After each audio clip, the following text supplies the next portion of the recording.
There was once a thriving Japantown in Salt Lake City. Previous government actions by eminent domain have taken out Japantown and left just the two churches. That was in the 60s to construct what would become the Salt Palace. Entering into a land transfer with Smith Entertainment Group. On Tuesday, Salt Lake County Council unanimously agreed to let the Smith Entertainment Group buy 6.5 acres of the Salt Palace for $55 million. Salt Lake County Mayor Jenny Wilson says it's a fair market value.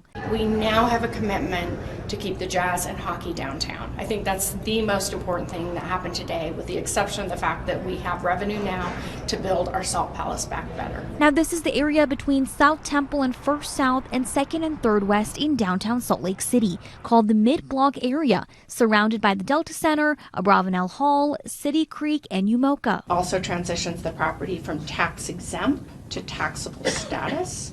The money from the sale would help renovate the Salt Palace and add a ballroom to have events at the same time. A more efficient, larger Salt Palace on a smaller footprint is exactly what we need. But with all these new developments comes concerns that history doesn't repeat itself. The new construction and the finalized buildings will have significant impact to my church, the Salt Lake Buddhist Temple, and Japantown Street. Most of the public comment was around Japantown. Lynn Ward is part of the Japanese Church of Christ. 1, vehicle access to the churches and our parking lots is preserved.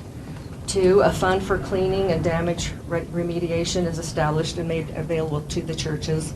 SCG says they have been working with Japantown since entering into an agreement with Salt Lake City to develop this district in the first place, and will continue that. And it's very important to us as we look and make sure that this is a project, a district that works for all Utahns. Urban development does not have to be discarding the old and bringing in the new. Rich history can be blended into new development and even enhanced. Salt Lake County Council says they plan to put out a request for proposal this week to find an architect and a firm to redesign the Salt Palace and see what that would mean for the rest of downtown Salt Lake City. At the Salt Lake County Complex, I am Maithili Gobi, Fox 13 News, Utah.